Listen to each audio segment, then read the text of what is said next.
అందరికీ నమస్కారం. ఈ వినాయక చవితికి మనం స్పెషల్‌గా, టేస్టీగా రాగి మోదకాలు, ఇంకా స్టీమ్ చేసుకున్న కజ్జికాయలు ఎలా తయారు చేయాలో చూద్దాం. ఇవన్నీ నేను కంప్లీట్‌గా చేత్తో ఎలా చేయాలో చూపిస్తాను.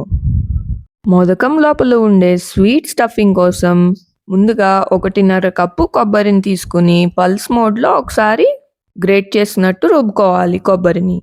మరి పేస్ట్‌లాగా రాగూడదు. ఇప్పుడు మనకి కొబ్బరి తురుము ఇలా రెడీ అయిపోయింది. తర్వాత ఒక పాన్ పెట్టుకొని అందులో కొద్దిగా నెయ్యి వేసుకోవాలి. నెయ్యి కరిగినాక మనం తురుముకున్న కొబ్బరి ఉంది కదా! అది ఇప్పుడు యాడ్ చేసుకోవాలి. ఒక 2 మినిట్స్ వరకు మనం కలుపుకుంటూ ఉండాలి. కొంచెం తడి ఆరినాక అప్పుడు మనం ఒక కప్పు బెల్లాన్ని తీసుకొని యాడ్ చేసుకోవాలి. నేను ఆర్గానిక్ బెల్లం పౌడర్‌ని యూజ్ చేశాను. సో, నేను ఫిల్టర్ చేయకుండా డైరెక్ట్‌గా యాడ్ చేసేసాను. ఒక టేబుల్ స్పూన్ వాటర్ కూడా యాడ్ చేసుకొని బాగా మిక్స్ చేసుకోవాలి. కొబ్బరి, బెల్లం 2 బాగా కలిసినాక కొంచెం దగ్గర పడుతుండగా అప్పుడు మనం యాలుక పొడిని ఒక 1 టీ స్పూన్ యాడ్ చేసుకోవాలి. ఇది ఇంకాస్త దగ్గర పడింది కదా! ఈ స్టేజ్‌లో మనం ఇంకా స్టవ్ ఆఫ్ చేసుకుంటే సరిపోతుంది. దీన్ని మనం చల్లారపెట్టుకుంటే ఇంకొంచెం గట్టి పడుతుంది. ఇప్పుడు పైన పెట్టుకునే పిండి ముద్ద కోసం ఒక గిన్నెలో 2 కప్స్ వాటర్‌ని యాడ్ చేసుకోవాలి. ఈ వాటర్‌లో కొంచెం బెల్లం, ఎక్కువ కాదు జస్ట్ ఒక టీ స్పూన్, ఇంకా ఒక చిటికెడు ఉప్పు వేసుకొని బాగా మిక్స్ చేసుకోవాలి. వాటర్ బాగా బాయిల్ అవుతుండగా మనం ఇందులో రాగి పిండిని యేసుకుందాం. 2 కప్స్ వాటర్‌కి 2 కప్స్ రాగి పిండిని వేసుకొని బాగా కలుపుకోవాలి. నేను తీసుకున్న స్వీట్ ఫిల్లింగ్‌కి కరెక్ట్‌గా ఈ క్వాంటిటీ సరిపోతుంది రాగి పిండి.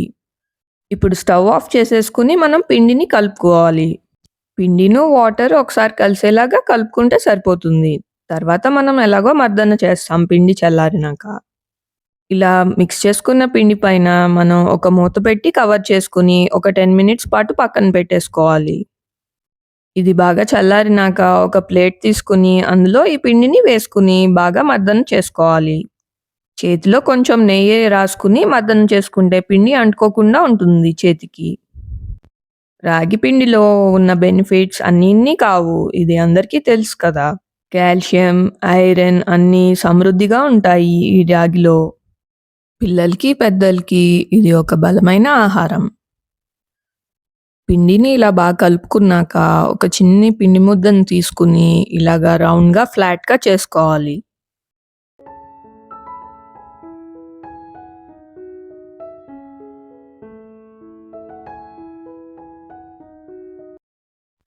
ఈ విధంగా చూపించినట్టు ఇలా రౌండ్‌గా, ఫ్లాట్‌గా చేసుకున్నాక మధ్యలో కొబ్బరితో స్వీట్ చేసాం కదా! అది మధ్యలో పెట్టుకొని పైన మొత్తం సీల్ చేసేసుకోవాలి. ఎక్కడ కూడా గ్యాప్ లేకుండా మొత్తం సీల్ చేసుకొని ఇలా ప్రెస్ చేస్తూ రౌండ్‌గా తిప్పుతా ఉంటే మోదక్ షేప్ లాగా వస్తుంది. ఇట్లా మనకి మోదక్ షేప్ లాగా వచ్చినాక మనం ఒక చిన్న స్పూన్ తీసుకొని దాంతో ఇలాగ ప్రెస్ చేసుకోవాలి. మరీ గట్టిగా ప్రెస్ చేయకూడదు. జస్ట్ ఊరికనే అలాగా ట్యాప్ చేసినట్టు ప్రెస్ చేస్తే లైన్ లాగా వస్తుంది. మొత్తం చుట్టూతా అన్ని వైపులా ఇలాగా ప్రెస్ చేసుకుంటే మనకి మోదక్ షేప్ చక్కగా వస్తుంది. ఇలా అన్ని మోదక్స్ చేసుకున్నాక స్టీమ్ చేసుకున్న కజ్జికాయల కోసం నేను ఈ మోల్డ్‌ని యూజ్ చేశాను. తర్వాత నేను హ్యాండ్‌తో గూడా ఎలా చేయాలో చూపిస్తాను. మోల్డ్‌కి కొంచెం నెయ్యి అప్లై చేసుకుంటే గుజియాస్ అంటుకోకుండా వస్తాయి. తర్వాత ఇలాగా పెద్ద పూరి సైజ్ లాగా చేసుకొని చేత్తో ఆ మౌల్డ్ పైన ప్లేస్ చేసుకొని మధ్యలో కొబ్బరి మిక్స్చర్‌ని స్టఫ్ చేసుకొని పెట్టుకోవాలి. ఇట్లా మధ్యలో పెట్టుకొని పైన క్లోజ్ చేసేసుకొని సీల్ చేసుకోవాలి. ఎక్స్‌ట్రా పిండి ఏమైనా ఉంటే మనం చేత్తో తీసేసుకుంటే ఈజీగా వచ్చేస్తుంది. ఈ విధంగా ఈజీగా మోల్డ్‌తో ఈ గుజియాస్‌ని చక్కగా చేసుకోవచ్చు.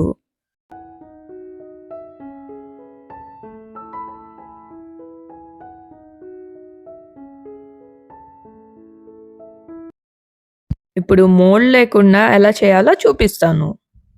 సేమ్ ఇందాకట్లానే ఫ్లాట్‌గా పూరిలాగా చేసుకున్నాక మధ్యలో కొబ్బరి స్టఫింగ్‌ని పెట్టుకొని పైన ఇలాగ క్లోజ్ చేసేసుకోవాలి. ఈ కొబ్బరి స్టఫింగ్ మధ్యలో పెట్టుకొని పైన ఇలా నొక్కుతూ క్లోజ్ చేసేసుకొని చేత్తో ఇలా ప్రెస్ చేసి సీల్ చేసేసుకోవాలి. ఎక్స్‌ట్రా పిండి ఏమన్నా ఉంటే కొంచెం తీసేసుకొని, ఆ షేప్ వచ్చేలాగా మీరు ట్యాప్ చేసుకుంటే సరిపోతుంది. తర్వాత ఒక స్పూన్ తీసుకొని ఇలాగా మార్క్స్ లాగా పెడితే మనకి గుజియాస్ లాగా వస్తాయి. ఫ్రంట్ సైడ్ ఇంకా బ్యాక్ సైడ్ కూడా ఇలాగా మనం సీల్ చేసుకున్నాక స్పూన్‌తో ఇలాగా మార్క్స్ లాగా పెట్టుకోవాలి. నేను తీసుకున్న కొలతలతో నాకు స్వీట్ మిక్స్చర్ ఇంకా రాగి పిండి మిక్స్చర్ కరెక్ట్‌గా సరిపోయింది.